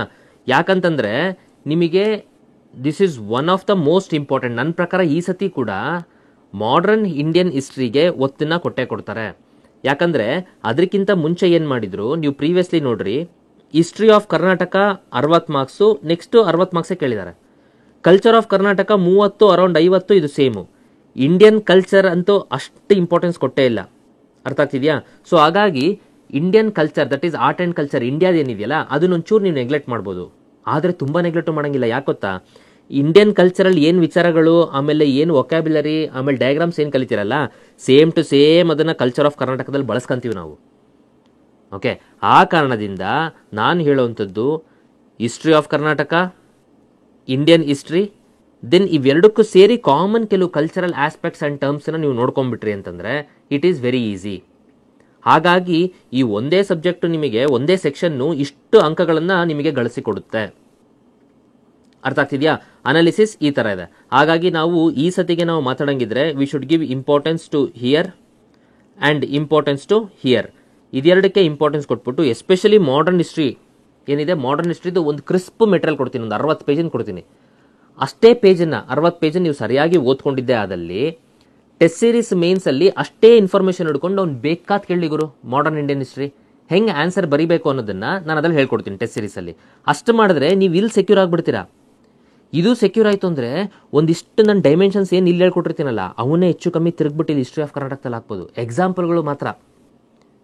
ಅರ್ಥ ಆಗ್ತಿದೆಯಾ? ಈಗ ಉದಾಹರಣೆಗೆ ಕರ್ನಾಟಕ ಸ್ವತಂತ್ರ ಸಂಗ್ರಾಮದಲ್ಲಿ ಕರ್ನಾಟಕದ ಹೋರಾಟ ಹೆಂಗಿತ್ತು ಅಂತಂದರೆ, ಇಂಡಿಯನ್ ನ್ಯಾಷನಲ್ ಮೂವ್ಮೆಂಟಲ್ಲಿ ಏನು ವರ್ಡ್ಸ್ ಇದಾವಲ್ಲ, ವರ್ಡ್ಸ್ಗಳು ಹೆಚ್ಚು ಕಮ್ಮಿ ಅವೇ ಇರಲಿ, ಆದರೆ ಟೆಂಪ್ಲೇಟ್ ಅದೇ ಇರಲಿ, ಆದರೆ ಎಕ್ಸಾಂಪಲ್ಸ್ ಕೊಡ್ತೀವಲ್ಲ ನಾವು, ಅಲ್ಲಿ ನೀವೇನಾದ್ರೂ ಝಾನ್ಸಿ ಕೊಟ್ಟರೆ ಇಲ್ಲಿ ಕಿತ್ತೂರಾಣಿ ಚೆನ್ನಮ್ಮನ ಕೊಡ್ರಿ. ಅರ್ಥ ಆಗ್ತಿದೆಯಾ? ಅಲ್ಲಿ ತಂತ್ಯಾ ಟೋಪಿ ಕೊಟ್ಟರೆ ಇಲ್ಲಿ ಸಂಗೊಳ್ಳಿ ರಾಯಣ್ಣನ ಕೊಡ್ರಿ. ಆಮೇಲೆ ಇನ್ನು ಬೇರೆ ಬೇರೆ ಹೋರಾಟಗಾರರು ಬಂದಾಗ ಇಲ್ಲಿ ನಮ್ಮ ಡೋಂಡಿಯಾವಾಗು, ಆಮೇಲೆ ಶಿವಪುರ ಧ್ವಜ ಸತ್ಯಾಗ್ರಹ, ಓಕೆ, ಏಸೂರಾದರೂ ಕೊಡುವೆವು, ಈಸೂರು ಕೊಡುವೆವು, ಇವೆಲ್ಲ ಒಂದಿಷ್ಟು ಏನಿದಾವಲ್ಲ ಅವನ್ನ ಒಂಚೂರು ಅಲ್ಲಲ್ಲ ನಾವು ಆಗ್ತಾ ಬರಬೇಕು. ಅದು ಬಿಟ್ಟರೆ ಟೆಂಪ್ಲೇಟ್ ಇಸ್ ದ ಸೇಮ್. ಅರ್ಥ ಆಗ್ತಿದೆಯಾ? ಆ ಸ್ಟ್ಯಾಂಡರ್ಡ್ ಟೆಂಪ್ಲೇಟ್ಸ್ ನಮಗೆ ಇದರಲ್ಲಿ ಗೊತ್ತಾಗುತ್ತೆ. ಅದನ್ನು ಕಲ್ತ್ಕೊಂಡ್ಬಿಟ್ಟು ಕರ್ನಾಟಕಕ್ಕೂ ಕೂಡ ಹೆಂಗೆ ಮ್ಯಾನೇಜ್ ಮಾಡ್ಬೋದು ಅನ್ನೋದನ್ನು ಮೆಟೀರಿಯಲಲ್ಲಂತೂ ನಾನು ಕೂಲಂಕುಷವಾಗಿ ಕೊಟ್ಬಿಟ್ಟಿದ್ದೀನಿ ಈ ಸತಿ. We have done extensive material. Extensive ಅಂದರೆ ನೀವು ಅದನ್ನು ಬಿಟ್ಟು ಇನ್ನೊಂದು ಅಕ್ಷರ ಆ ಕಡೆ ನೋಡೋ ಅವಶ್ಯಕತೆ ಇಲ್ಲ. ಆಯಿತಾ? ಇನ್ನು ರೈಟಿಂಗ್ ಸ್ಕಿಲ್ಸ್ ಆ್ಯಂಡ್ ಟೆಕ್ನಿಕ್ಸನ್ನು ಎಕ್ಸಾಂಪಲ್ಸ್ ಥ್ರೂ ನಾನು ನಿಮಗೆ ಟೆಸ್ಟ್ ಸೀರೀಸಲ್ಲಿ ಏನು ನಾನು ಇವ್ಯಾಲ್ಯೂಷನ್ ಮಾಡಿ ನಿಮಗೆ ಸಿನಾಪ್ಸಿಸ್ ಏನು ಕೊಟ್ಟಿರ್ತೀನಲ್ಲ ಅದ್ರ ಪ್ರಕಾರ ನಿಮಗೆ ಗೊತ್ತಾಗುತ್ತೆ. ನೆಕ್ಸ್ಟ್ ಸೆಕ್ಷನ್ 2 ಬಂದರೆ current events of the state, current events of national importance, international importance. ನೋಡ್ರಿ, ಇಂಟರ್ನ್ಯಾಷನಲ್ ಇಂಪಾರ್ಟೆನ್ಸ್ ಅಂತೂ ಒಂದೇ ಕ್ವಶನ್ ಬರೋದು, ಕ್ಲಿಯರ್ ಕಟ್ಟಾಗಿ ಹೇಳ್ತೀನಿ. ಹಂಗಾಗಿ ನೀವು ದೊಡ್ಡ ದೊಡ್ಡ ಕೋಚಿಂಗ್ ಸೆಂಟ್ರಂದು ದಪ್ಪ ಮ್ಯಾಗ್ಝಿನ್ ಹಿಡ್ಕೊಂಡ್ಬಿಟ್ಟು ಕರೆಂಟ್ ಅಫೇರ್ಸ್ ಬರುತ್ತೆ ಅಂತ ಏನಾದರೂ ಓದಿದ್ರೆ ನನ್ನ ಕೈಯಲ್ಲಿ ಬಡಿಸ್ಕೊತೀರ. ಅರ್ಥ ಆಗ್ತಿದೆಯಾ? ಟೈಮ್ ಈಸ್ ಮನಿ. ಹಾಗಾಗಿ ಕರೆಂಟ್ ಅಫೇರ್ಸ್ ಬಂದ್ಬಿಡುತ್ತಂತೆ, ಕ್ವಶನ್ ಪೇಪರೇ ನೋಡಿಲ್ಲ ಹುಡುಗರು, ಯಾವುದಕ್ಕೆ ಎಷ್ಟು ಇಂಪಾರ್ಟೆನ್ಸ್ ಇದೆ ಅಂತಲೇ ಗೊತ್ತಿಲ್ಲ. ಸಿಕ್ಕಿದ ಮ್ಯಾಗ್ಝಿನ್ ತೊಗೊಂಡು ಆ ಇಂಟರ್ನ್ಯಾಷನಲ್ ಅದನ್ನ ಓದಬೇಕು ಇದನ್ನ ಓದಬೇಕು, ಏನು ಬೇಡ. ಇಂಟರ್ನ್ಯಾಷನಲಿಂದು ಒಂದಿಷ್ಟು ಟಾಪಿಕ್ಸ್ಗಳನ್ನ ನಾನು ನೋಟ್ಸಲ್ಲಿ ಕೊಟ್ಟಿದ್ದೀನಿ, ಅದು ಬಿಟ್ಟು ಬರಲ್ಲ. ಅದು ಬಿಟ್ಟು ಬಂದ್ರೂ ಅದನ್ನೇ ಮೊಸರನ್ನ ಮಾಡಿ ಬರೀರಿ ಸಾಕು. ಅದಕ್ಕೋಸ್ಕರ ತುಂಬ ಟೈಮ್ ವೇಸ್ಟ್ ಮಾಡ್ಕೊಬೇಡಿ. ದೆನ್ ಇದರಲ್ಲಿ ಕರೆಂಟ್ ಈವೆಂಟ್ಸ್ ಆಫ್ ಸ್ಟೇಟ್ ಇದೆಯಲ್ಲ, ಕರೆಂಟ್ ಈವೆಂಟ್ಸ್ ಆಫ್ ಸ್ಟೇಟ್ ಕ್ವಶನ್ಗಳು ನಾವು ನೋಡಿದ್ರೆ ಸ್ಟೇಟಿನ ಪಾಲಿಸಿ ಮೇಲೆ ಬರ್ತಿದೆ. ಉದಾಹರಣೆಗೆ ಟೂರಿಸಂ ಪಾಲಿಸಿ, ಇಂಡಸ್ಟ್ರಿಯಲ್ ಪಾಲಿಸಿ, ಈ ಥರ ಪಾಲಿಸಿಗಳ ಮೇಲೆ ಕೊಡ್ತಿದ್ದಾರೆ ಸ್ಟೇಟ್ ಕರೆಂಟ್ ಅಫೇರ್ಸಿಂದು. ಮೊನ್ನೆ ಯಾರ್ದೋ ಒಬ್ಬರದು ಮೂರ್ತಿ ಅನಾವರಣ ಮಾಡಿದ್ರು, ಪ್ರತಿಮೆ ಅನಾವರಣ ಮಾಡಿದ್ರು. ಇವೇನು ನೀವು ಪ್ರಿಲಿಮ್ಸಿಗೆ 1 by 1 ಲೈನ್ ಓದ್ತಿರಲ್ಲ, ಉದ್ದವಾದ ನದಿ, ಎತ್ತರದ ನದಿ, ಅವೆಲ್ಲ ಕಥೆಗಳು ಇಲ್ಲಿಲ್ಲ. ಇಲ್ಲಿ ಪಾಲಿಸಿಗಳ ಅನಾಲಿಸಿಸ್ಸು. ಕರ್ನಾಟಕ ಸರ್ಕಾರ ಏನಾರ ಪಾಲಿಸಿ ಮಾಡ್ತಾ, RDPR ಏನಾದರೂ ಪಾಲಿಸಿ ಮಾಡ್ತಾ, ಇಂಡಸ್ಟ್ರಿಯಲ್ ರಿಲೇಟೆಡ್ ಏನಾರ ಪಾಲಿಸಿ ಆಯ್ತಾ, ವುಮೆನ್ ರಿಲೇಟೆಡ್ ಯಾವಾರ ಪಾಲಿಸಿ ಆಯ್ತಾ, ಎಸ್ಪೆಷಲಿ ನೆನ್ಪಿಟ್ಕೊಳ್ರಿ, from the economy point of view ಏನು ಪಂಚ ಗ್ಯಾರಂಟಿ ಆಫ್ ಕರ್ನಾಟಕ ಇದೆಯಲ್ಲ, ಅದಕ್ಕೆ ಇಂಡೈರೆಕ್ಟ್ ಆಗಿ ಪ್ರಶ್ನೆ ಬರುವಂಥ ಸಾಧ್ಯತೆ ಇದೆ. ಆ ಕಾರಣದಿಂದ ಕರೆಂಟ್ ಇವೆಂಟ್ಸ್ ಆಫ್ ಸ್ಟೇಟನ್ನು, ಅನಾವಶ್ಯಕ ಏನೇನೋ ಕರೆಂಟ್ ಇವೆಂಟ್ಸ್ ಆಫ್ ಸ್ಟೇಟನ್ನು ಓದಬೇಡ್ರಿ, ಪಾಲಿಸಿ ಮೇಲೆ ಬರುತ್ತೆ ಪ್ರಶ್ನೆಗಳು. ಹಾಗಾಗಿ make sure you read only certain things. ನೋಟ್ಸಲ್ಲಿ ಎಷ್ಟಿರುತ್ತೆ ಅಷ್ಟೇ, ಪಾಲಿಸಿ ಬೇಸಿಸ್ ಮೇಲೆ ಕೊಟ್ಬಿಡ್ತೀನಿ ನಾನು ಕರೆಂಟ್ ಅಫೇರ್ಸು, ಆಯಿತಾ? ಅಷ್ಟೇ ನೀವು ಅದನ್ನು ನೋಡಬೇಕು, ಅದು ಬಿಟ್ಟು ಮತ್ತೆ ನೀವು ನೋಡೋಂಗಿಲ್ಲ. Okay, I want you all to promise this. ಹಾಗಾಗಿ ನೀವು ಮತ್ತೆ ಏನೇನೋ ಓದ್ಕೊತ ಕೂತ್ಕೊಂಡ್ರೆ ಈ ಕಮ್ಮಿ ಸಮಯದಲ್ಲಿ ನಾನು ನಿಮಗೆ ಕಲಿಸೋದಕ್ಕಾಗಲ್ಲ. ಪ್ಲೀಸ್ ಅರ್ಥ ಮಾಡ್ಕೊಳ್ಳಿ ನಾ ಹೇಳೋದನ್ನು. Then current events of national importance ಇದೆಯಲ್ಲ, ಇದು ನಮಗೆ ಇಂಪಾರ್ಟೆಂಟು. 2020ನಲ್ಲಿ ಕರೆಂಟ್ ಈವೆಂಟ್ಸ್ ಇದೇನು ಸೆಕ್ಷನ್ ಇದೆಯಲ್ಲ, ಇದಕ್ಕೇ ಕಮ್ಮಿ ಕೊಟ್ಬಿಟ್ರು ಇಂಪಾರ್ಟೆನ್ಸು, ಹಂಗಾಗಿ ಇಲ್ಲಿ ಸ್ವಲ್ಪ ಕಮ್ಮಿ ಆಯಿತು. ಆದರೆ ಕರೆಂಟ್ ಈವೆಂಟ್ಸಲ್ಲಿ ನ್ಯಾಷನಲ್ ಇಂಪಾರ್ಟೆನ್ಸಿಗೆ ಯಾವಾಗಲೂ ಕೂಡ ಪ್ರಾಮುಖ್ಯತೆ ಇದ್ದೇ ಇದೆ. ಈ ನ್ಯಾಷನಲ್ ಈವೆಂಟ್ಸಲ್ಲಿ ವಿಚಾರಗಳಲ್ಲಿ ಏನು ಓದಬೇಕು ಅನ್ನೋದಕ್ಕೆ ಇಡೀ 1 ವರ್ಷ ಪೂರ್ತಿ ನಾವು ಅನಾಲಿಸಿಸ್ ಮಾಡಿದ್ದೀವಿ. ದಿನನಿತ್ಯ ಸ್ವತಃ ಅಂತೂ ನಾನು ನ್ಯೂಸ್ ಪೇಪರ್ಸ್ಗಳನ್ನು ಓದ್ತೀನಿ. ಇದರಲ್ಲಿ ಯಾವ್ಯಾವುದು ಇಂಪಾರ್ಟೆಂಟ್ ಟಾಪಿಕ್ಸ್ ಇದೆ ಅಂತ ಲಿಸ್ಟ್ ಆನ್ ಮಾಡಿದ್ದೀವಿ. ನೋಟ್ಸಲ್ಲಿ ಅದೆಲ್ಲ ಕೂಲಂಕುಷವಾಗಿ ಒಂದೊಂದೇ ಪೇಜಲ್ಲಿ ಕೊಟ್ಟಿದ್ದೀನಿ. ನೀವು ಹಬ್ಬ ಅಂದರೆ ಬರೆಯೋದೆಷ್ಟು 2 ಪೇಜು, ಅದಕ್ಕೆ ಎಷ್ಟು ಬೇಕು ಅನ್ನೋದನ್ನ ಇನ್ಫಾರ್ಮೇಷನ್ ನಾನು ಕೊಟ್ಟಿದ್ದೀನಿ. ಅದನ್ನು ನಾವಿಲ್ಲಿ ಡೀಟೇಲ್ ಆಗಿ ನೋಡ್ತಾ ಹೋಗ್ಬೋದು. ಓಕೆ, ಸೊ ಈ current events of national importance. Section 3ನೇ ನಂಗೆ ಒಂದು ಸ್ವಲ್ಪ ಅಜೀಬ್ ಅನ್ಸೋದು. ಯಾಕೊತ್ತಾ, 2017ನಲ್ಲಿ ಸಿಲೆಬಸಲ್ಲಿ ಕೊಟ್ಟಿರೋದು statistical analysis, graphs and diagrams. ಒಂದು ಕ್ವಶನು ಬಂದಿಲ್ಲ, ಫುಲ್ ಬಿಸ್ಕೆಟು ಆ ಸತಿ ಹುಡುಗರಿಗೆ. ಎಲ್ಲ ಹೋಗ್ಬಿಟ್ಟು ಮೆಂಟಲ್ ಎಬಿಲಿಟಿ ಕೇಳಿದ್ದಾರೆ, time and distance, ratio proportion, profit and loss. ಗಾಬರಿ ಆಗ್ಬಿಟ್ರು ಹುಡುಗರು. ಸೊ ಆ ಲೆಕ್ಕದಲ್ಲಿ ಓದ್ಸತಿ ಮೆಂಟಲ್ ಎಬಿಲಿಟಿಗೆ ಇಂಪಾರ್ಟೆನ್ಸ್ ಕೊಟ್ಟಿರೋ ಕಾರಣ ಎಲ್ಲ ಇಂಪಾರ್ಟೆನ್ಸ್ ಕೊಟ್ಟರು. ಈ ಸತಿ ಮೆಂಟಲ್ ಎಬಿಲಿಟಿ ಬರಲಿಲ್ಲ. ಇಲ್ಲಿ 25 ಸ್ಟ್ಯಾಟಿಸ್ಟಿಕಲ್ಲು, 20 ಗ್ರಾಫ್ಸ್ ಆ್ಯಂಡ್ ಡಯಾಗ್ರಾಮ್ಸ್ ಕೊಟ್ಟರು. ಹಾಗಾಗಿ ಈ ಸತಿಗೆ ನಾವೇನು ಮಾಡೋಣ, ಇದಿದೆಯಲ್ಲಪ್ಪ ಸೆಕ್ಷನ್ 3, ಇದು ಒಂಥರ ಇದು ನಮಗೆ hit out or get out ಅನ್ನೋ ಥರ. ಇಲ್ಲಿ ಕಾನ್ಸಲೇಷನ್ ಪ್ರೈಸ್ ಇಲ್ಲ, ಬ್ಲ್ಯಾಕ್ ಆ್ಯಂಡ್ ವೈಟ್. ಬಂತಾ ಫುಲ್, ಬರಲಿಲ್ಲ 0. ಆ್ಯಂಡ್ 60 ಅಥವಾ 45 ಮಾರ್ಕ್ಸು ಸಣ್ಣ ಮಾರ್ಕ್ಸ್ ಅಲ್ಲ ಗುರು, ಇದು ಅರ್ಥ ಆಗ್ತಿದೆಯಾ? ಇಟ್ ಈಸ್ ಹ್ಯೂಜ್ ಮಾರ್ಕ್ಸ್ ಇದು, 60 ಅಥವಾ 45. ಹಾಗಾಗಿ ಈ ಸತಿಗೆ ನಾವು ರಿಸ್ಕ್ ತೊಗೊಳೋದು ಬೇಡ. ಇಲ್ಲಂತೂ ನಾವು ಫುಲ್ ಮಾರ್ಕ್ಸ್ ಹೊಡಿಬೇಕು, ಆಯಿತಾ? ಸ್ಟೆಪ್ಸಿಗೂ ಮಾರ್ಕ್ಸ್ ಇದೆ. ಫುಲ್ ಮಾರ್ಕ್ಸ್ ಹೊಡಿಬೇಕು ಅಂದಾಗ ಹಾಗಾದರೆ ಎಕ್ಸಾಕ್ಟಾಗಿ ನಿಮಗೆ ಆ ಆನ್ಸರ್ ತೊಗೊಳೋದಕ್ಕೆ ಆಗಲಿಲ್ಲ ಅಂದ್ರೂ let us do one thing. Steps, the concept ಅದು ಹೆಂಗಿದೆ ಅನ್ನೋದನ್ನು ಬಿಡಿಸೋದನ್ನು ಒಂಚೂರು ನಾವು ಕಲ್ತ್ಕೊಂಡ್ಬಿಟ್ರೆ ಅಟ್ಲೀಸ್ಟ್ ಸ್ಟೆಪ್ಸಿಗಾದರೂ ಎಷ್ಟೋ ಮಾರ್ಕ್ಸ್ ಬರುತ್ತಲ್ಲ, ಈ ಕಾನ್ಸೆಪ್ಟ್ ಗೊತ್ತಿದೆ ಅಂತ ಅಂದ್ಬಿಟ್ಟು. ಅರ್ಥ ಆಗ್ತಿದೆಯಾ? ಸೊ ಆ ಕಾರಣದಿಂದ ಸೆಕ್ಷನ್ 3 ನಾವು ಸ್ವಲ್ಪ ಇಂಪಾರ್ಟೆನ್ಸ್ ಕೊಡಬೇಕು. ಕಮ್ಮಿ ಮಾರ್ಕ್ಸ್ ಇರ್ಬೋದು, ಬಟ್ ಈಸಿಯಾಗಿ ನಾವು ಅದನ್ನು ತೊಗೊಬೋದು. ಇನ್ನು ನೀವು ಕಾಮರ್ಸ್ ಬ್ಯಾಕ್ಗ್ರೌಂಡು ಎಲ್ಲ ನೀವು ಬ್ಯಾಕ್ಗ್ರೌಂಡ್ ಇರೋದ್ರಿಂದ ನಿಮಗೆ mean median mode, arithmetic, standard deviation ಇವೆಲ್ಲ ನಿಮಗೆ ಕಷ್ಟ ಇಲ್ಲ, ನೀವು ಆಲ್ರೆಡಿ ಡಿಗ್ರಿಯಲ್ಲಿ ಓದ್ಕೊಂಡ್ಬಿಟ್ಟಿದ್ದೀರಾ. ಇನ್ನು pie chart, bar chart, open table, ಅದಕ್ಕೂ ಕೂಡ ನೀವೇನು ಎದುರ್ಕೊಳಲ್ಲ ಅಂತ ನನಗೆ ಅದು ಚೆನ್ನಾಗಿ ಗೊತ್ತಿದೆ. ನೀವು ಎದುರುವಂಥದ್ದು ಎಲ್ಲಿ ಮೆಂಟಲ್ ಎಬಿಲಿಟಿ ಸಡನ್ನಾಗಿ ಕೇಳಿಬಿಟ್ರೆ ಏನೇನೋ ಹೆಂಗೆ ಸಾಲ್ವ್ ಮಾಡೋದು ಅಂತ. ಹಾಗಾಗಿ ಒಂದು ಸ್ಮಾಲ್ ಕ್ರ್ಯಾಶ್ ಕೋರ್ಸು, ಈ ಒಂದೇನು ನಾನು ಪ್ಯಾಕೇಜ್ ಕೊಡ್ತೀನಿ ಇದರಲ್ಲಿ ಒಂದು small crash course mental ability ಕೂಡ ನಾನು ನಿಮಗೆ ಕೊಡ್ತೀನಿ. ಓಕೆ, ಅರೌಂಡ್ 20 to 22 ಟಾಪಿಕ್ಸ್ ಕೊಡ್ತೀನಿ. ಅಷ್ಟನ್ನು ಓದಿದ್ರೆ ಮೆಂಟಲ್ ಎಬಿಲಿಟಿ ಅಪ್ಪಿತಪ್ಪಿ ಕೇಳ್ದ ಅಂದರೆ ಅದು ಬಿಟ್ಟು ಕೇಳಂಗಿಲ್ಲ, ಕೇಳಕ್ಕೆ ಬರೋದೂ ಇಲ್ಲ. ನಾನು ಅಷ್ಟು ಶ್ಯೂರ್ ಶಾರ್ಟ್ ನಿಮ್ಗೆ ಹೇಳ್ತೀನಿ. ಅಂಡರ್ಸ್ಟುಡ್? ಓಕೆ, ಚಲೋ. ಸೊ ಹಾಗಾಗಿ GS3 ಸ್ಯಾಡ್ ಅಂದಾಗ ನಾವು ಇಷ್ಟು ವಿಚಾರಗಳಿದೆ. ಈ ಫೈಲನ್ನು ಕೂಡ ನಾನು ಆ್ಯಪಲ್ಲಿ ಶೇರ್ ಮಾಡ್ತೀನಿ ನಿಮಗೆ, ನೀವು ತಲೆ ಕೆಡಿಸ್ಕೊಬೇಡಿ. ಇಲ್ಲಿ ಕೂಡ ನೀವು ನೋಡಿದಾಗ ಅದನ್ನೇ ಟಾಪಿಕ್ಸ್ಗಳನ್ನೇ ನಾನು ಹಾಕೊಂಡಿದ್ದೀನಿ. ದಟ್ ಈಸ್ 2020 ದಟ್ ಈಸ್ ಎಷ್ಟು 2017 ಮತ್ತು 2020 GS3 ಇದು ಇಂಡಿಯನ್ ಹಿಸ್ಟ್ರಿ ಅಂಡರ್ ಯಾವ ಕ್ವಶನ್ ಬಂದಿದ್ದಾವೆ ಇದನ್ನು ನಾನು ಅಪ್ಲೋಡ್ ಮಾಡ್ತೀನಿ ಆ್ಯಪಲ್ಲಿ. ಈ ಫೈಲ್ನ ನೀವು ಆಮೇಲೆ ನೋಡ್ಕೊಳ್ರಿ. ಕಲ್ಚರಲ್ ಯಾವ ಬಂದಿದೆ, ಬಿಕಾಸ್ ಇದನ್ನೆಲ್ಲ ನಾನು ಬೈಫರ್ಗೇಟ್ ಮಾಡ್ಕೊಂಡು ಅನಾಲಿಸಿಸ್ ಮಾಡೋದ್ರಿಂದ ನನಗೆ ಗೊತ್ತಿದೆ. ಕರ್ನಾಟಕ ಹಿಸ್ಟ್ರಿ ನೋಡ್ರಿ 2017 ಯಾವ ಬಂದಿದ್ದಾವೆ, 2020 ಯಾವ ಬಂದಿದ್ದಾವೆ, ಇವೇನು ಟಾಪಿಕ್ಸ್ ಇದಾವಲ್ಲ ಸ್ವಲ್ಪ ಇದು ಆಚೆ ಈಚೆ ಟಾಪಿಕ್ಸ್ಗಳನ್ನೇ ನೋಡ್ಕೊಂಡ್ಬಿಟ್ರೆ ಕ್ವಶನ್ ಪೇಪರ್ ಸೆಟ್ ಮಾಡೋನು ಕೂಡ ಈ ಏನು ಟಾಪಿಕ್ಸ್ಗಳಿದಾವೆ ಅದರ ಆಚೆ ಈಚೆ ಹುಡುಕ್ಬಿಟ್ಟೆ ಅವನು ಮಾಡೋದಕ್ಕೆ ಪ್ರಯತ್ನ ಪಡ್ತಾನೆ. ಅವನು ಎಲ್ಲಿಂದೆಲ್ಲೋ ಯಾವುದೋ ಹೊಸ ಕ್ವಶನ್ ತೆಗೆದು ಅದಕ್ಕೆ ಮತ್ತೆ ಸ್ಟೂಡೆಂಟ್ಸ್ ಅವ್ರು ಪ್ರೊಟೆಸ್ಟ್ ಮಾಡಿ ಓಕೆ ಅವನ ಮೇಲೆ ಬ್ಲೇಮ್ ಬಂದು ಏನೋ ನೀನು ದೊಡ್ಡ ಬೃಹಸ್ಪತಿನ ನೀನು ತೆಗೆದುಬಿಟ್ರೆ ಹಂಗಾರೆ ಹುಡುಗರು ಹೆಂಗೆ ಬರೀಬೇಕು ಅಂತ ಅವನ ಮೇಲೆ ಕಾಂಟ್ರವರ್ಸಿ ಬಿದ್ದು ಯಾವನು ರಿಸ್ಕ್ ತೊಗೊಳಕ್ಕೆ ರೆಡಿ ಇಲ್ಲ ಗುರು ಇವತ್ತಿನ ದಿನದಲ್ಲಿ. ಹಾಗಾಗಿ ಸ್ವಲ್ಪ ಈ ಕ್ವಶನ್ ಟಾಪಿಕ್ಸ್ ಏನಿದಾವೆ ಅದರ ಆಚೆ ಈಚೆ ಬರ್ತವೆ. ಆ ಥರದ್ದು ನಾವು ಒಂದೊಂದು ಟಾಪಿಕ್ ಸುತ್ತಮುತ್ತಲೂ ಇರುವಂಥ ಇಂಪಾರ್ಟೆಂಟ್ ಟಾಪಿಕ್ಸ್ಗಳನ್ನ ಒಂಚೂರು ಕಲ್ತ್ಕೊಂಡ್ಬಿಟ್ರೆ ನಾವು ಗೆದ್ವಿ. ಓಕೆ, ಸೊ ಕರ್ನಾಟಕ ಹಿಸ್ಟ್ರಿ ಹಂಗೆ ಕರ್ನಾಟಕ ಕಲ್ಚರು ನಾನು ಡಿವೈಡ್ ಮಾಡಿದ್ದೀನಿ. ಯಾವ ಥರ ಯಾವ್ದು ಕೇಳಿದ್ದಾರೆ ಹೆಂಗೆ ಅಂತ ಆರ್ಡ್ರಲ್ಲಿ, national international, Karnataka current affairs, ಅರ್ಥ ಆಗ್ತಿದೆಯಾ. ಆಮೇಲೆ ಸ್ಟ್ಯಾಟಿಸ್ಟಿಕ್ಸಲ್ಲಿ ಯಾವ ಬಂದಿದ್ದಾವೆ, ಸ್ಟ್ಯಾಟಿಸ್ಟಿಕ್ಸ್ ಎಲ್ಲ 2020 ಬಂದಿದ್ದು, ಮೆಂಟಲ್ ಎಬಿಲಿಟಿ 2017 ಯಾವ್ಯಾವ ಟಾಪಿಕ್ಸ್ಗಳು ಬಂದಿದ್ದಾವೆ, ಏನೇನು ಕ್ವಶನ್ಗಳು ಬಂದಿದ್ದಾವೆ, ಇದೆಲ್ಲದ್ರೂ ಅನಾಲಿಸಿಸ್ ಮಾಡಿದ್ದೀನಿ. ಓಕೆ, ಹಾಗಾದರೆ ನೆಕ್ಸ್ಟು ನಾವು GS4ಗೆ ಹೋಗೋಣ. ಸ್ಯಾಡು GS4 ನೋಡ್ರಿ, Indian polity, Indian economy, geography, science and tech 4 ಇದೆ ಆಯಿತಾ. ಇದರಲ್ಲಿ ನೀವು ಒಂಚೂರು ನೋಡ್ರಿ, ಸೈನ್ಸ್ ಆ್ಯಂಡ್ ಟೆಕ್ ಇದೆಯಲ್ಲ, comparatively science and tech easy. ಯಾಕಂದರೆ science and tech particular technology ಬಗ್ಗೆ ಕೇಳ್ತಿಲ್ಲ. ಓಕೆ, ಇಲ್ಲ ನಿಮಗೆ ಇಲ್ಲೊಂದು ಕ್ವಶನ್ ನಾನು ನಿಮಗೆ ತೋರಿಸ್ತೀನಿ ತಾಳ್ರಿ ಸೈನ್ಸ್ ಆ್ಯಂಡ್ ಟೆಕ್ಕಿಂದು. ಈಗ ಸೈನ್ಸ್ ಆ್ಯಂಡ್ ಟೆಕ್ನಾಲಜಿ ನೋಡ್ರಿ, changing face of national policy in science and tech, particular ನಮಗೆ ಕೇಳಿಲ್ಲ. Okay, list out some of the facts and figures related to climate change on earth, ISRO initiatives ಹೇಳ್ರಿ, particular ನಿಮಗೆ ಚಂದ್ರಯಾನ್ ಅಂತಾನೆ ಕೇಳಿಲ್ಲ. Okay, discuss the hurdles in universalisation of science and technology literacy. Okay, next ಇಲ್ಲಿ ನಮಗೆ biofuels ಬಗ್ಗೆ ಕೇಳಿದರೆ it's a very big topic. Biofuels ಅಲ್ಲಿ ಮತ್ತೆ ನಮಗೆ ಎಥನಾಲ್ ಬ್ಲೆಂಡಿಂಗ್ ಪ್ರೋಗ್ರಾಮ್ ಏನು ಅದು ಇದು ಅಂತ ಕೇಳಿಲ್ಲ, open ended topic. Then space technology applications ನೋಡ್ರಿ, ಕ್ವಶನ್ಸು ಓಪನ್ ಎಂಡೆಡ್ ಇದೆ ಸೈನ್ಸು.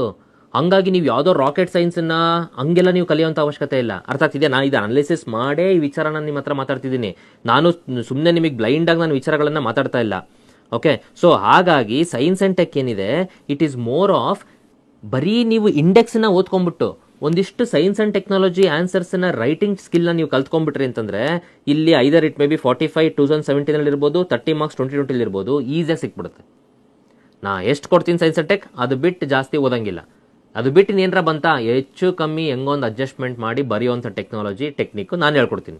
ಸೈನ್ಸ್ ಆ್ಯಂಡ್ ಟೆಕ್ನಾಲಜಿ ಒಂದು ಕಡೆ, ಕಾಪರ್ ಟೆಕ್ನಾಲಜಿ ಇನ್ನೊಂದು ಕಡೆ, ನಾನು ನಿಮಗೆ ಆ ಟೆಕ್ನಾಲಜಿ ಹೇಳ್ಕೊಡ್ತೀನಿ. ಚಿಂದಿ ಬರಿಬೋದು ಮೇನ್ಸ್ ಆನ್ಸರ್ಸು. ಅರ್ಥ ಆಗ್ತಿದೆಯಾ? ಚಲೋ, ಈಗ ಪೊಲಿಟಿ ಅಂತ ನೋಡಿದಾಗ ಆಬ್ವಿಯಸ್ಲಿ ನೋಡ್ರಿ, ನಾನು ಈ ಇಂಡಿಯನ್ ಪೊಲಿಟಿ ಕರ್ನಾಟಕ ಪೊಲಿಟಿ ಸಿಲೆಬಸಲ್ಲಿ ಕೊಟ್ಟಿದ್ದಾರೆ. ನಾನು ಈ ಕರ್ನಾಟಕ ಪೊಲಿಟಿ ಅಂತ ತರಣೆ ಕೆಡಿಸ್ಕೊಳಲ್ಲ. ಯಾಕೊತ್ತಾ, ಇವ್ರು ಕೇಳಿರೋದು ಎಲೆಕ್ಷನ್ ಕಮಿಷನ್ ಬಗ್ಗೆ ಪ್ರಶ್ನೆ ಕೇಳಿದ್ದಾರೆ, ಜೊತೆಗೆ ಸ್ಟೇಟ್ ಎಲೆಕ್ಷನ್ ಕಮಿಷನ್ ಬಗ್ಗೆ ಒಂದು ಮಾತಾಡ್ರಿ. ಅದೇ ಥರ ಈ ಸತಿ ಬಂದರೆ ಪ್ರೆಸಿಡೆಂಟ್ ಬಗ್ಗೆ, ಜೊತೆಗೆ ಒಂಚೂರು ಗವರ್ನರ್ ಬಗ್ಗೆ. ಈ ಗವರ್ನರ್ ಬರುತ್ತಲ್ಲ ಅದನ್ನು ಕರ್ನಾಟಕ ಪೊಲಿಟಿ ಅಂತಿದ್ದಾರೆ. No no no no, over all Indian constitution ಅಂತ ತಗೊಂಡ್ರೆ ಸೆಂಟ್ರಲ್ ಏನು ನಾವು ನೋಡ್ತೀವಿ, ಪ್ಯಾರಲ್ ಆಗಿ ನಾವು ಸ್ಟೇಟ್ ನೋಡ್ತೀವಿ.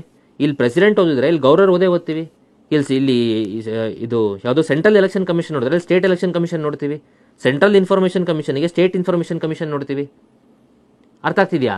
ಹಾಗಾಗಿ ಇದನ್ನ ಸ್ಟೇಟಿಂದು ನೀವು ಸಪ್ರೇಟಾಗಿ ಕರ್ನಾಟಕ ಪೊಲಿಟಿ ಅಂತ ನೀವು ಕರಿಬೇಡ್ರಿ. ಓಕೆ, ಕರ್ನಾಟಕ ಪಾಲಿಸೀಸ್ ಬಗ್ಗೆ ನೀವು ಕೇಳ್ಬಿಟ್ಟು ಅದನ್ನ ಪೊಲಿಟಿ ಅಂದರೆ ಜೈ ಹಿಂದ್, ಏನು ಹೇಳೋಕ್ಕಾಗಲ್ಲ. ಬಟ್ ಕರ್ನಾಟಕ ಪೊಲಿಟಿ ಅಂತ ಇಲ್ಲ.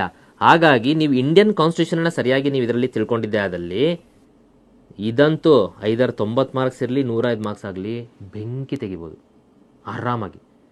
ನಾನೊಂದಿಷ್ಟು ಮೇನ್ ಸ್ಟ್ರೆಸ್ ಸೀರೀಸಲ್ಲಿ ಸುಪ್ರೀಂ ಕೋರ್ಟ್ ಜಡ್ಜ್ಮೆಂಟ್ಸ್ಗಳನ್ನು ಒಂದಿಷ್ಟು ಕೊಡ್ತೀನಿ ನಾನು. ಆ ಜಡ್ಜ್ಮೆಂಟ್ಸ್ಗಳನ್ನು ನೀವು ಅಷ್ಟು ಬರೆದ್ರೂ ಕೂಡ ಇಲ್ಲಿ ಒಂದೊಂದು ಬೌಂಟಿ ಮಾರ್ಕ್ಸ್ ನಿಮಗೆ ಬರ್ತಾ ಹೋಗುತ್ತೆ. ಹಾಗಾಗಿ this is my favourite and the most easiest over all ನಿಮಗೆ GS ಅಲ್ಲಿ. ಇನ್ನು ಸೆಕ್ಷನ್ 2 ಇಂಡಿಯನ್ ಎಕನಾಮಿ ಅಂತ ಬಂದಾಗ ಇವರು ಎಕನಾಮಿನಲ್ಲಿ ಕೋರ್ ಎಕನಾಮಿ ಪಾಲಿಸಿ ಕೇಳ್ತಿಲ್ಲ, ಅಂದರೆ ಮಾನಿಟರಿ ಪಾಲಿಸಿ ಕೇಳ್ತಿಲ್ಲ, ಫಿಸ್ಕಲ್ ಪಾಲಿಸಿ ಕೇಳ್ತಿಲ್ಲ. ಅರ್ಥ ಆಗ್ತಿದೆಯಾ?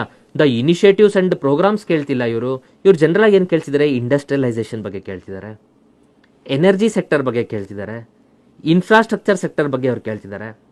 ಅರ್ಥ ಆಗ್ತಿದೆಯಾ? ಈ ಥರ ಸೆಕ್ಟರ್ಸ್ ಆಫ್ ದಿ ಎಕನಾಮಿ ಮೇಲೆ ಪ್ರಶ್ನೆ ಕೇಳ್ತಿದ್ದಾರೆ ಹೊರತು ಕಾನ್ಸೆಪ್ಟ್ಸ್ ಆಫ್ ಎಕನಾಮಿ ಬಗ್ಗೆ ಕೇಳ್ತಿಲ್ಲ. ಅರ್ಥ ಆಯ್ತಾ ನಿಮಗೆ ನಾನು ಹೇಳಿದ್ದು? ಸೆಕ್ಟರ್ಸ್ ಆಫ್ ಎಕನಾಮಿ ಬಗ್ಗೆ ಕೇಳ್ತಿದ್ದಾರೆ ಹೊರತು ಕಾನ್ಸೆಪ್ಟ್ಸ್ ಆಫ್ ಎಕನಾಮಿ ಬಗ್ಗೆ ಕೇಳ್ತಿಲ್ಲ. ಹಾಗಾಗಿ ನೀವು ತುಂಬ ಕಾನ್ಸೆಪ್ಟ್ಸನ್ನು ಎಕ್ಸ್ಪ್ಲೇನ್ ಮಾಡುವಂಥ ಅವಶ್ಯಕತೆ ಇಲ್ಲ. Okay, demand pull inflation, cost push inflation ಹೆಂಗಾಗುತ್ತೆ ಎಕ್ಸಾಂಪಲ್ ಕೊಡಿ. ನೋ ಆ ಥರ ಕೇಳ್ತಿಲ್ಲ. What are the RBI measures to contain inflation? Is monetary policy and fiscal policy goes hand in hand, or is fiscal policy is as effective as monetary policy, or can monetary policy alone is capable enough to curtail the inflation in India? ಈ ಥರ ಪ್ರಶ್ನೆಗಳು analytical ಆಗಿ ಬರ್ತಿದೆ ಹೊರತು concept ಬರ್ತಿಲ್ಲ. ಅರ್ಥ ಆಗ್ತಿದೆಯಾ? So ಹಾಗಾಗಿ ಇಂಡಿಯನ್ ಎಕಾನಮಿನಲ್ಲೂ ಕೂಡ ಪ್ರಿಲಿಮ್ಸಿಗಂತೂ ನೀವು ಕ್ರ್ಯಾಶ್ ಕೋರ್ಸ್ ಒಂದು ನೋಡಿರ್ತೀರಾ, ಇಂಡಿಯನ್ ಎಕಾನಮಿ ಕಾನ್ಸೆಪ್ಟ್ಸ್ಗಳನ್ನು ನೀವು ಕಲ್ತಿರ್ತೀರಾ. ಅದ್ರ ಜೊತೆಗೆ ಮೇನ್ಸಿಂದು ಒಂದಿಷ್ಟು ಫ್ಯಾಕ್ಟ್ಸ್ ಆ್ಯಂಡ್ ಫಿಗರ್ಸ್ ಇವೆಲ್ಲ ಇದಾವೆ ನಿಮಗೆ ಮೆಟೀರಿಯಲಲ್ಲಿ, ಅದು ನೋಡ್ರಿ. ಅದ್ರ ರಿಲೇಟೆಡ್ ಒಂಚೂರು ಆ ಕಡೆ ಈ ಕಡೆ ನೀವು ಮ್ಯಾನೇಜ್ ಮಾಡಿದ್ರೆ you can able to win, problem ಇಲ್ಲ. ಸರಿ, ನೆಕ್ಸ್ಟ್ ಇಂಡಿಯನ್ ಜೋಗ್ರಫಿ ಅಂದಾಗ ಆ ಸೀದಾ ಏನು ಹೇಳಿದ್ನಲ್ಲ ಜೋಗ್ರಫಿ ಅವೆಲ್ಲ example: climatology, oceanography, geomorphology. Then Indian physical features. 4 topic ಪ್ರಶ್ನೆ ಬರ್ತಿರೋದು, ಇದು ಬಿಟ್ಟು ಬರ್ತಿಲ್ಲ. 4 ಟಾಪಿಕ್. ಅದರಲ್ಲೂ ನೀವು ಓಷನೋಗ್ರಫಿ ಅಂತ ಎತ್ಕೊಂಡಾಗ ಏನು ಹಾಟ್ ಟಾಪಿಕ್ಸ್ ಇದಾವೆ ಕೋರಲ್ಲು, ಅವಿವು ಒಂದಿಷ್ಟು ನೋಡ್ಕೊಂಡ್ರೆ ಸಾಕು. ಜಿಯೋಮಾರ್ಫಾಲಜಿ ಅಂತಂದಾಗ ನಮಗೆ ಎಂಡೋಜೆನಿಕ್ ಫೋರ್ಸಸ್ಸು, ಎಕ್ಸೋಜೆನಿಕ್ ಫೋರ್ಸಸ್ಸು, ವಾಲ್ಕೆನೋಸು, ಅರ್ಥಕ್ವೇಕು ಇದು. ಇನ್ನು ಕ್ಲೈಮೇಟಾಲಜಿ ಅಂತ ನೋಡಿದಾಗ ರೈನ್ಫಾಲ್ ಮೇಲೆ, ಸೈಕ್ಲೋನ್ ಮೇಲೆ, ಅರ್ಥ ಆಗ್ತಿದೆಯಾ? ಈ ಥರ ಒಂದಿಷ್ಟು ಮೋಟಾ ಟಾಪಿಕ್ಸ್ಗಳನ್ನ ನಾವು ನೋಡಿಕೊಂಡ್ರೆ we can able to manage. ಹಾಗಾಗಿ GS4 ಅಂತ ಅಂದಾಗ ಮೋರ್ ಆಫ್ ಕರೆಂಟ್ ಅಫೇರ್ಸ್ ತಲೆ ಕೆಡಿಸ್ಕೊಳ್ಳೋ ಅವಶ್ಯಕತೆ ಇಲ್ಲ. ಕರೆಂಟ್ ಅಫೇರ್ಸ್ಗಳನ್ನ ಎಕ್ಸಾಂಪಲ್ ಆಗಿ ಉದುರಿಸ್ಬೇಕು ಅಷ್ಟೇ ನಾವು ಮೇನ್ಸ್ ಆನ್ಸರ್ ಬರೀಬೇಕಾದ್ರೆ. ಇನ್ನು ಅದು ಬಿಟ್ಟರೆ ನಾನು ನಿಮಗೆ ಇದರಲ್ಲೆಲ್ಲದರಲ್ಲೂ ಡೀಟೇಲ್ ಕರೆಂಟ್ ಅಫೇರ್ಸ್ಗಳನ್ನು ನಾನು ಅದನ್ನು ಹೆಕ್ಕಿ ಕೊಡ್ತೀನಿ ಓವರ್ ಆಲ್ 1 ವರ್ಷದಲ್ಲಿ. ಯಾಕಂದರೆ ನೀವೀಗ ಯಾವ್ದಾರ ಮ್ಯಾಗ್ಝಿನ್ನು ಅಥವಾ ಯಾವ್ದಾರ ಒಂದು ಇಟ್ಕೊಂಡ್ರೆ ಅದರಲ್ಲಿ ಪ್ರಿಲಿಮ್ಸ್, ಮೇನ್ಸ್ ಮತ್ತು ಆಳುಮೂಳು ಪಾಯಿಂಟ್ ಆಫ್ ವ್ಯೂ ಮತ್ತು ಅವ್ರ institution promotion point of view ಇಂದ ಎಲ್ಲ ಸೇರಿಸಿ ಮ್ಯಾಗ್ಝಿನ್ ಕೊಟ್ಟಿರ್ತಾರೆ. ಅದರಲ್ಲಿ ನೀವು ಕೆದ್ದುಕೊಳ್ಳೋದಕ್ಕೆ ಟೈಮ್ ಹಿಡಿಯುತ್ತೆ. ಅರ್ಥ ಆಗ್ತಿದೆಯಾ? ಅದನ್ನು ತೆಗೆದು ರೆಡಿ ಮಾಡಿ ಮೆಟೀರಿಯಲ್ ಮಾಡಿ ನಾವು ಅದನ್ನು ಪ್ರೊವೈಡ್ ಮಾಡ್ತೀನಿ. ಓಕೆ, ಸೊ ಹಾಗಾಗಿ GS4 ಈ ರೀತಿ ಇದೆ. ಅದರಲ್ಲೂ ಕೂಡ ನೋಡಿ, ನಾನು ಇಂಡಿಯನ್ ಪೊಲಿಟಿ ಅಂದಾಗ ಮತ್ತೆ ನಾನು ಕ್ವಶನ್ಸ್ಗಳನ್ನು ಡಿವೈಡ್ ಮಾಡಿ ನಾನು ಅದನ್ನು ನೋಡಿದ್ದೀನಿ, ಯಾವ ಥರ ಯಾವ ಸತಿ ಯಾವ ಪ್ರಶ್ನೆ ಬಂದಿದೆ, ಹೆಂಗೆ ಬಂದಿದೆ, ಯಾವ ಥರ ಅನ್ನೋದನ್ನು ನಾನು ಇಲ್ಲಿ ಡೀಟೇಲ್ ಆಗಿ ನಾನು ಇದನ್ನು ನೋಡ್ಬಿಟ್ಟು ಕರ್ನಾಟಕ ಎಕಾನಮಿದಾಗಲಿ ಇಂಡಿಯನ್ ಜೋಗ್ರಫಿ ಆಗಲಿ ನಾನು ಬ್ಯಾಕ್ಗ್ರೌಂಡಲ್ಲಿ ಇಷ್ಟು ವರ್ಕ್ ಮಾಡಿದ್ದೀನಿ. ಇಷ್ಟು ವರ್ಕ್ ಮಾಡಿಕೊಂಡೇ ನಾನು ನಿಮಗೆ ಹೇಳ್ತಾ ಇರೋವಂಥದ್ದೇ ಹೊರತು ನಾನು ಖಾಲಿ ಓಪನ್ ಆಗಿ ನಿಮಗೆ ಬರೀರಿ, ಸ್ಯಾಡು ಆಗುತ್ತೆ, GS ಕಲೀರಿ, ದೇವರಿದ್ದಾನೆ, ಇವೆಲ್ಲ ನಾನು dialogue ಹೊಡಿತಿಲ್ಲ. I am making all these statements based upon the detailed analysis of past 2 years question papers as well as the syllabus. ಜೊತೆಗೆ ಆ ಸತಿ ಸ್ಯಾಡ್ ಬಂದಾಗ ಆ ಸತಿ KS ಮೇನ್ಸಿನ ಪ್ರಶ್ನೆ ಏನಿತ್ತು ಅದು ಇದ್ರದ್ದು ಏನಾರ ರಿಫ್ಲೆಕ್ಷನ್ ಇದೆಯಾ? ಆ ಸತಿ ಎಕ್ಸಾಮ್ ನಡೆದಾಗ ಆ ಸತಿ UPSC ಪೇಪರ್ಗೂ ಅದಕ್ಕೂ ಇದಕ್ಕೂ ಏನಾರ ರಿಫ್ಲೆಕ್ಷನ್ ಇದೆಯಾ? There is a reflection. ಒಂದು ಸ್ಯಾಡಲ್ ಪ್ರಶ್ನೆ ಕೇಳಿದ್ದಾರೆ, ಇಂಡಿಯನ್ ನ್ಯಾಷನಲ್ ಮೂವ್ಮೆಂಟಿಗೆ ವುಮೆನ್ ಫ್ರೀಡಮ್ ಫೈಟರ್ಸಿನ ಕಾಂಟ್ರಿಬ್ಯೂಷನ್ ಏನು ಅಂತ. ಅದ್ರ ಹೋದ ವರ್ಷ UPSC ಎಕ್ಸಾಮಲ್ಲಿ ಸೇಮ್ ಪ್ರಶ್ನೆ ಕೇಳಿದ್ದಾರೆ, ವರ್ಡಿಂಗ್ಸ್ ಚೇಂಜ್ ಮಾಡಿದರೆ ಬಟ್ ಸೇಮ್ ಪ್ರಶ್ನೆ. ಅರ್ಥ ಆಗ್ತಿದೆಯಾ? ಅಂದರೆ ಕ್ವಶನ್ ಪೇಪರ್ ಇಲ್ಲಿ ತೆಗೆಯುವಂಥವ್ರು ಕೂಡ ಬೇರೆ ಎಲ್ಲ ಕ್ವಶನ್ಸ್ಗಳು ಒಂಚೂರು ನೋಡ್ಕೊಂಡಿದ್ದಾರೆ. ಸುಮ್ಮನೆ ಓಪನ್ ಆಗಿ ಅವ್ರು ಹೆಂಗೆ ಬೇಕಂಗೆ ತೆಗಿತಿಲ್ಲ. ಇವೆಲ್ಲವನ್ನು ನಾ ಅನಾಲಿಸಿಸ್ ಮಾಡಿ ಇಟ್ಕೊಂಡಿರೋದ್ರಿಂದ ಆದಷ್ಟು ಅದೇ ಲೈನ್ಸು ಅದೇ ಒಂದು ವಿಚಾರದ ಮೇಲೆ ನಾನು ಕೂಡ ನಿಮಗೆ ಮೇನ್ಸ್ ಟೆಸ್ಟ್ ಸೀರೀಸನ್ನು ಪ್ರೊವೈಡ್ ಮಾಡ್ತೀನಿ. ಓಕೆ, ಇಷ್ಟು ಹೇಳ್ತಾ ಹಾಗಾದರೆ ನಮ್ಮ ನೋಟ್ಸ್ ಯಾವುದು, ಯಾವತ್ತಿಂದ ನಮ್ಮ ನೋಟ್ಸು ಸಿಗುತ್ತೆ, ಹೆಂಗೆ ಸಿಗುತ್ತೆ, ಏನೇನರ ಮೇಲೆ ನೋಟ್ಸ್ ಕೊಡ್ತೀರಾ, ಟೆಸ್ಟ್ ಸೀರೀಸ್ ಏನು, ಅದಕ್ಕೆ ಎಷ್ಟು ಕಾಸ್ಟು, ನೋಟ್ಸಿಗೆ ಎಷ್ಟು ಕಾಸ್ಟು, ಓಕೆ, ಅದಾದಮೇಲೆ ಟೆಸ್ಟ್ ಸೀರೀಸಿಂದ ಯಾವತ್ತು ಟೆಸ್ಟ್ ಇರುತ್ತೆ ಅನ್ನೋದನ್ನು ಎಲ್ಲದನ್ನು ನಾನೀಗ ಟೈಮ್ ಟೇಬಲ್ ಇಲ್ಲಿ ಹಾಕಿದ್ದೀನಿ. ಓಕೆ, ಈಗ ನೋಡಿ GS3 notes section 1 section 2 complete ನೋಟ್ಸನ್ನು ಪ್ರೊವೈಡ್ ಮಾಡ್ತೀನಿ. ಕಾಸ್ಟಿಂದ ಆಮೇಲೆ ಮಾತಾಡೋಣ. ಇದನ್ನು ನಾನು 3K ಚಾರ್ಜ್ ಮಾಡ್ತೀನಿ. GS3 ವಿಡಿಯೋ ಅದೇನು ಸೆಕ್ಷನ್ 3 ಇದೆಯಲ್ಲ, ಮೆಂಟಲ್ ಎಬಿಲಿಟಿ ಅಪ್ಪಿತಪ್ಪಿ ಬಂದರೆ 60 hours mental ability 20 topics around ಅನ್ನೋದನ್ನು ನಿಮಗೆ ವೀಡಿಯೋಸನ್ನು ಕೊಡ್ತೀನಿ. For that we are charging 4K. GS4 notes full GS4 ನೋಟ್ಸನ್ನು ಪ್ರೊವೈಡ್ ಮಾಡ್ತೀವಿ ಅಪ್ಡೇಟೆಡ್, ಅದಕ್ಕೆ 3K. ದೆನ್ ಅದಾದಮೇಲೆ GS ಟೆಸ್ಟ್ ಸೀರೀಸು 10 ಟೆಸ್ಟ್ಗಳು ಇವ್ಯಾಲ್ಯೂಯೇಷನ್ ಮಾಡ್ತೀವಿ ಮತ್ತು ನಿಮಗೆ ಸಿನಾಪ್ಸಿಸ್ ಕೊಡ್ತೀವಿ. ಓಕೆ, ಆ 10 ಟೆಸ್ಟ್ ಸೀರೀಸಲ್ಲಿ ಸೆಕ್ಷನ್ ವೈಸ್ ಫಸ್ಟ್ ನಡೆಸ್ಬಿಡ್ತೀನಿ, ಅದಾದಮೇಲೆ ಫುಲ್ ಲೆಂತ್ 2 ನಾನು ನಡೆಸ್ತೀನಿ. ಅದು ಡೇಟು ಕೊಟ್ಬಿಟ್ಟಿದ್ದೀನಿ. ಸೊ ಹಂಗಾಗಿ ನಮಗೆ ಆಗಸ್ಟ್ ಸೆಪ್ಟೆಂಬರ್ 8ರಿಂದ ನಮಗೆ ಫಸ್ಟ್ ಟೆಸ್ಟ್ ಸೀರೀಸ್ ಸ್ಟಾರ್ಟು. ಹೆಚ್ಚು ಕಮ್ಮಿ ನಾನು ಅದನ್ನು ನಿಮಗೆ ಸೊ ಅಕ್ಟೋಬರ್ ನಿಮಗೆ ಅರೌಂಡ್ ನವಂಬರ್ವರೆಗೂ ನಾನು ಅದನ್ನು ಟೆಸ್ಟ್ ಸೀರೀಸನ್ನು ಇಟ್ಟಿದ್ದೀನಿ. ಯಾಕಂದರೆ ಸುದ್ದಿ ಇರುವಂಥದ್ದು ಡಿಸೆಂಬರಲ್ಲಿ ಎಕ್ಸಾಮ್ ಬರುತ್ತೆ ಸ್ಯಾಡ್ ಮೇನ್ಸಿಂದು ಅಂತ. Over all 10 test with synopsis and detailed evaluation, ಇದಕ್ಕೆ 10,000 ಚಾರ್ಜ್ ಮಾಡ್ತಿದ್ದೀವಿ. ಅಂದರೆ ನಾವಿದು ಓವರ್ ಆಲ್ ಲೆಕ್ಕ ನಿಮಗೆ 20,000 ಪ್ಲಸ್ GST ಅಂತ ಅಂದ್ಬಿಟ್ಟು ಅಂದಾಜು ಪ್ರೈಸು ನಿಮಗೆ ಇಷ್ಟು ಬರ್ಬೋದು. ಬಟ್ ಇಷ್ಟನ್ನು ನಾನು ಚಾರ್ಜ್ ಮಾಡ್ತಿಲ್ಲ. ನಾವು ಇಂಡಿವಿಜುವಲ್ ಆಗಿ ಇವನ್ನೆಲ್ಲ ಕೊಟ್ಟು ಮಾಡಂಗಿದ್ರೆ ನಮ್ದು ಇಷ್ಟು ಎಫರ್ಟ್ಸ್ ಇದೆ. ಕೆಲವರು ಪ್ರಶ್ನೆನೂ ಕೇಳ್ತಾರೆ, ಏನು ಸರ್ ನಿಮ್ಮದು ಇಷ್ಟು ಕಾಸ್ಟ್ಲಿ, ನಮಗೆ ಆರಾಮಾಗಿ 1,000 ರೂಪಾಯಿ 500 ರೂಪಾಯಿಗೆ ಸಿಗುತ್ತೆ ಅಂತ. ನಾನು ಬೇರೆ ಇನ್ಸ್ಟಿಟ್ಯೂಟ್ ಬಗ್ಗೆ ನಾನು ಕಮೆಂಟ್ ಮಾಡಲ್ಲ. ಅರ್ಥ ಆಗ್ತಿದೆಯಾ? ಈ ನಮ್ಮದಕ್ಕೆ ನಮ್ಮ ಮೆಟೀರಿಯಲ್ ಆಗಲಿ ಅಥವಾ ಇದಕ್ಕಾಗಲಿ ಅಷ್ಟು ಎಫರ್ಟ್ಸ್ ಇದೆ. There is a big team working this.